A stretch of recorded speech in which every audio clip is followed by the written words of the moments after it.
أعوذ بالله من الشيطان الرجيم بسم الله الرحمن الرحيم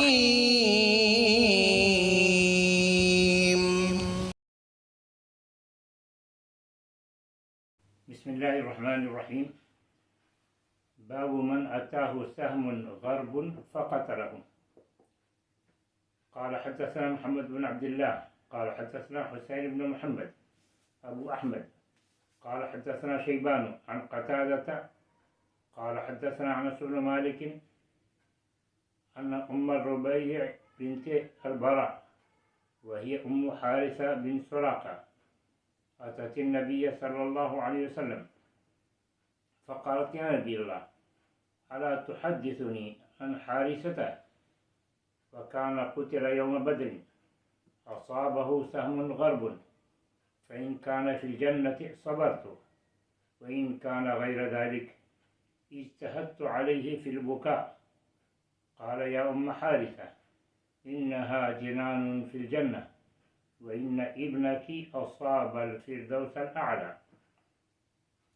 وفي رواية: فإن يكن في الجنة أصبر واحتسب، وإن تكن الأخرى ترى ما أصنع. قال: ويحك، أو هبلت، أو جنة واحدة هي؟ إنها جنان كثيرة، وإنه في جنة الفردوس. من اتاہ سہم غرب فقتلہ، اس شخص کا بیان جس کو اجنبی تیر لگی، جس نے اسے قتل کر دیا.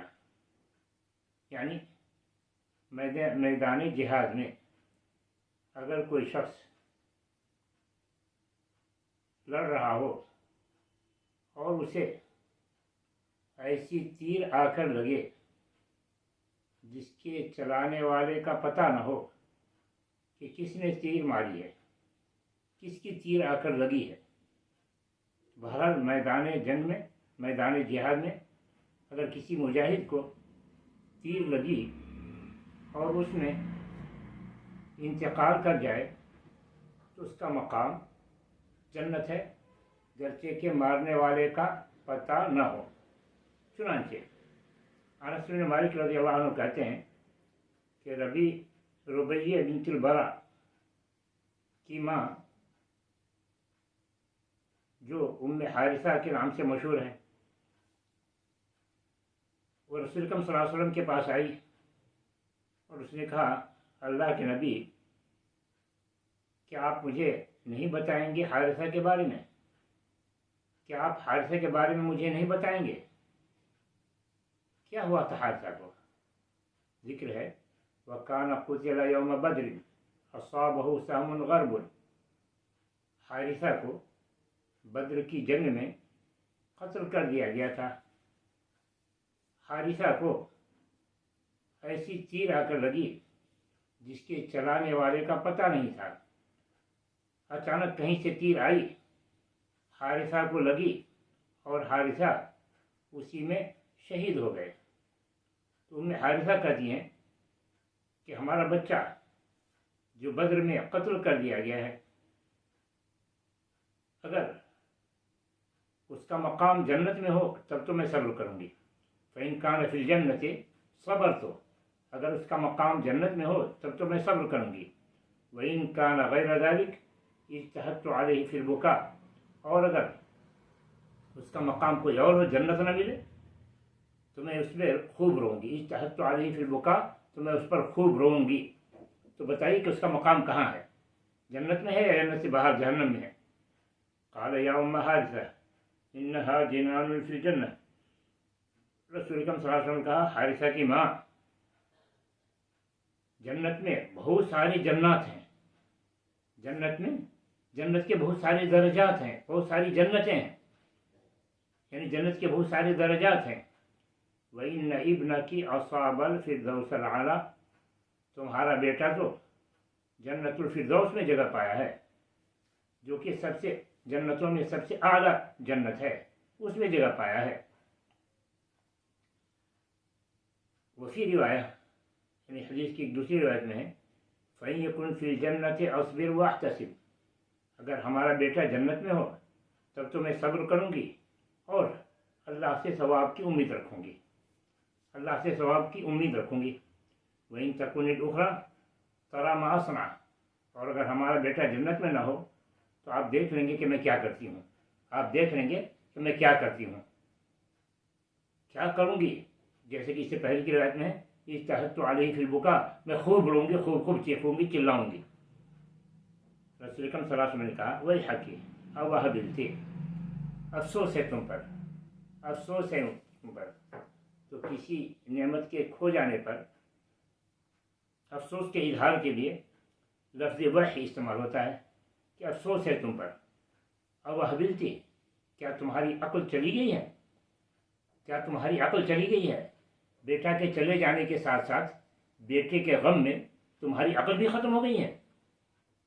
او جنت واحدہ ہی، کیا تم سمجھتی ہو کہ ایک ہی جنت ہے، کیا تم سمجھتے ہو کہ ایک ہی جنت ہے؟ انہا جنان کثیرۃ، جنت بہت ساری ہیں، جنت بہت ساری ہیں۔ وَإِنَّهُ فِي جَنَّةِ الْفِرْدَوْسِ، تمہارا بیٹا تو جنت الفردوس میں ہے جو سب سے اعلیٰ جنت ہے۔ جنتیں بہت ساری ہیں۔ جنت کس کو کہتے ہیں؟ جنت اس مقام کا نام ہے جو اللہ تبارک و تعالیٰ نے اپنے نیک بندوں کے لیے آخرت کے لیے تیار کر رکھی ہے۔ جنت کے معنی باغ کے ہوتے ہیں، اور گھنا باغ، ایسا باغ کہ اس قدر گھنا باغ ہو کہ نیچے کی زمین کو ڈھانپ لے۔ کہ جنت یا جن و جنن، جنت کے معنی 17 کے ہوتے ہیں، ڈھانپنے کے ہوتے ہیں۔ جنت کو جنت اس لیے کہا جاتا ہے کہ جنت کے درخت ایسے پھیلے ہوئے ہوں گے کہ نیچے ساری چیزیں ڈھکی ہوئی ہوں گی، اس کو جنت کہا جاتا ہے۔ جنان فی الجنہ، جنت ایک ہی نہیں، بہت ساری جنتیں ہیں۔ کتنی جنت ہے؟ جنتیں کل کتنی ہیں؟ ایک حدیث میں ہے کہ اللہ تبارک و تعالیٰ نے 100 جنت تیار کر رکھی ہے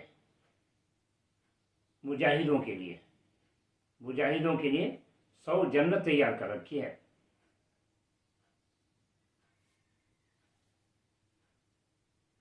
ان للہ فی الجنۃ 100 درجۃ اعدها اللہ للمجاہدین فی سبیلہ، اس کے قریب قریب کے الفاظ ہیں کہ اللہ تبارک و تعالیٰ نے مجاہد فی سبیل اللہ کے لیے جنت کے 100 درجے تیار کر رکھے ہیں۔ اس حدیث کو لے کر کچھ علماء نے کہا کہ جنت کے 100 درجے ہیں، کچھ علماء نے کہا جنت کی درجات کی حد بندی نہیں کی جا سکتی، جنت کے بہت سارے درجات ہیں کہ رسول اللہ تبارک و تعالی حافظ قرآن سے، اللہ تبارک و تعالی حافظ قرآن سے کہے گا اقرأ وارتقِ، کہ تم قرآن پڑھتے جاؤ اور چڑھتے جاؤ، تمہارا درجہ، تمہارا مقام وہاں ختم ہوگا جہاں تمہاری تلاوت ختم ہوگی۔ اس سے علماء نے استنباط کیا کہ قرآن کی آیتیں 6200 کچھ ہیں، تو گویا کہ جنت کے درجات بھی 6200 کچھ، مگر اس کی بھی تعداد نہیں ہے۔ تو حافظ قرآن کی، جو شخص حافظ قرآن ہو، جہاد میں شہید ہوا ہو، تو جہاد کا درجہ کتنا بڑھے گا اور حفظ قرآن کا درجہ کتنا بڑھے گا۔ اس وجہ سے بہت سارے علماء نے کہا جنت کی درجات غیر محدود ہیں، بے شمار ہیں، اور یہ جو جنتیوں کے لیے 100 درجے تیار کیے ہیں مجاہدین کے لیے، تو مجاہدین کے لیے 100 درجات رہا، مجاہد کی ساتھ ساتھ اور بھی زیادہ خوبیاں اس کے اندر جمع ہو گئی ہوں تو ان کو جنت میں اور بڑا مقام ملے گا۔ وَإِنَّ ابْنَكَ أَصْحَابَ الْفِرْدَوْسِ الْأَعْلَىٰ، فردوس جنتوں میں سب سے اونچی جنت فردوس ہے، اور اللہ تبارک و تعالیٰ مجاہد کو اس مقام پر رکھے گا۔ اور ظاہر سی بات ہے کہ جنت الفردوس جو سب سے جنت میں سب سے اعلیٰ درجے کی جنت ہے، خود اس میں درجات ہوں گے۔ جنت الفردوس جو جنتوں میں سب سے اعلیٰ جنت ہے، خود اس میں درجات ہوں گے، کہ مجاہد کو جنت الفردوس میں رکھا گیا ہے۔ صالحین، اولیاء، انبیاء، رسول، ان کے مقامات تو ان لوگوں سے کہیں بڑھ کر ہوں گے، اور یہ سب سے اعلیٰ جنت کہا گیا ہے۔ تو جنت الفردوس میں خود بہت سارے درجات ہوں گے جو نبیوں کے لیے، رسولوں کے لیے، نبیوں کے لیے، صالحین، اتقیاء کے لیے وغیرہ۔ اس حدیث سے بہت سارے دعوتی دروس سمجھ میں آتے ہیں۔ ایک تو یہ کہ ام حارثہ رسول اکرم صلی اللہ علیہ وسلم سے پوچھتی ہیں کہ ہمارا بیٹا کہاں گیا، مر کر کے ہمارے بیٹے کو کیا ملا؟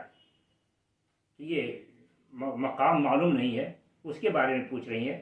تو کہا فَاسْأَلُوا أَهْلَ الذِّكْرِ إِن كُنتُمْ لَا تَعْلَمُونَ، تمہیں جو بات معلوم نہ ہو تو علم والوں سے پوچھو۔ چنانچہ ام حارثہ رسول اکرم صلی اللہ علیہ وسلم سے پوچھ رہی ہیں کہ آپ کے پر وحی نازل ہوتی ہے، اللہ تبارک و تعالیٰ آپ کو بتائے گا کہ ہمارے بیٹے کا مقام کیا ہے۔ چنانچہ رسول اکرم صلی اللہ علیہ وسلم نے بتایا اور ان کو تسلی دی کہ تمہارے بیٹے کا خون رائے گاہ نہیں گیا ہے، تمہارا بیٹا تو اعلیٰ مقام پر پہنچ چکا ہے۔ اس سے معلوم ہوا کہ جو بات سمجھ میں نہ آئے اپنے سے اس شخص سے پوچھنا چاہیے جو اس کا جانکار ہو، اس کا عالم ہو، عالم سے پوچھنا چاہیے تاکہ اسے پتہ چلے، اپنے سوال کا تشفی بخش جواب ملے۔ ام حارثہ کہہ رہی ہیں کہ اگر ہمارے بیٹے کو جنت ملی ہے تب تو میں صبر کروں گی اور اللہ سے ثواب کی امید رکھوں گی۔ تو صبر کرنا ایک مومن کی اور خاص کر داعی کی اہم صفات میں سے ہے کہ اسے صبر کرنا چاہیے۔ اللہ تبارک و تعالیٰ نے کہا وَلَنَبْلُوَنَّكُمْ بِشَيْءٍ مِّنَ الْخَوْفِ وَالْجُوعِ وَنَقْصٍ مِّنَ الْأَمْوَالِ وَالْأَنفُسِ وَالثَّمَرَاتِ وَبَشِّرِ الصَّابِرِينَ، ہم تو تم کو آزمائیں گے، کچھ خوف سے بھوکا رکھ کر، مال میں کمی کر کر، جانوں میں کمی کر کے، پھلوں میں کمی کر کے، ہم مختلف طریقے سے آزمائیں گے، جانی مالی نقصان پہنچا کر ہم تم کو آزمائیں گے، دیکھیں گے کہ ہمارا بندہ نعمت کے چھن جانے پر کیا کرتا ہے۔ اگر صبر سے کام لیتے ہو تو بشر الصابرین، اللہ تبارک و تعالیٰ کہتا ہے کہ صبر کرنے والے کو خوشخبری سنا دیجیے۔ الذین اذا اصابتهم مصیبۃ قالوا انا للہ وانا الیہ راجعون، کہ نیک بندہ تو وہ ہے جب اس کو کسی قسم کی مصیبت لاحق ہوتی ہے تو کہتا ہے ہم اللہ کے لیے ہیں اور ہم لوٹ کر اللہ کے پاس جائیں گے، ہم اللہ کے لیے ہیں، ہماری ساری چیزیں اللہ کے لیے ہیں، جس کا دیا ہوا تھا اس نے لیا تو ہمیں افسوس نہیں، ہمیں غم نہیں، ہم بھی تو اسی کے پاس جا رہے ہیں، ہمارا مال گیا تو کیا ہوا، ہماری جان بھی تو اسی کی راہ میں جانے والی ہے، ہم بھی اللہ کے پاس ہی جانے والے ہیں۔ جس دن ہم بھی ختم ہو جائیں گے تو ہمیں مال کے جانے پر، اولاد کے جانے پر، پھل کے جانے پر کوئی افسوس نہیں کہ جس نے دیا تھا اسے نہیں لیا ہے۔ تو جو شخص اس طرح صبر سے کام لے، اللہ تعالیٰ سے ثواب کی امید رکھے، تو اللہ تعالیٰ کہتا ہے اولئک علیہم صلوات من ربہم ورحمہ، ایسے لوگوں پر اللہ تبارک و تعالیٰ کی جانب سے صلاۃ نازل ہوتی ہے، رحمت نازل ہوتی ہے، اور ایسے لوگ ہی ہدایت یافتہ ہیں۔ تو ام ربیہ نے رسول اکرم صلی اللہ علیہ وسلم سے صبر کا اظہار کیا کہ اگر ہمارے بیٹا جو شہید ہوا ہے جنگ بدر میں، ہم اس پر صبر کریں گے اور اللہ کے لیے، احتسب اللہ کے لیے۔ یہ احتساب یہ بھی مومن اور داعی کی اہم صفات میں سے ہے کہ وہ جو کام کرے، جو غم برداشت کرے، وہ بھی حسبۃ للہ، غم برداشت کرے حسبۃ للہ، کہ ہم اس پر صبر کریں گے تو اللہ تبارک و تعالیٰ ہمیں ثواب دے گا، اللہ تعالیٰ ہمیں ثواب دے گا۔ تو ایک مومن کو، ایک داعی کو چاہیے کہ جو بھی مصیبت لاحق ہو اس میں جزع و فزع سے کام نہ لے، رونے دھونے سے کام نہ لے، بلکہ اللہ تبارک و تعالیٰ سے ثواب کی امید رکھتے ہوئے صبر سے کام لے۔ اس حدیث سے مزید معلوم ہوتا ہے کہ داعی کو چاہیے کہ مدعو کو ترغیبی پہلو اختیار کرنے کی ترغیب دلائے، رغبت دلائے کہ اللہ تبارک و تعالیٰ تم صبر کرو گے تو یہ ثواب دے گا، یہ ثواب دے گا۔ تو مدعو کو کے لیے ترغیب کا پہلو اختیار کیا جانا چاہیے۔ چنانچہ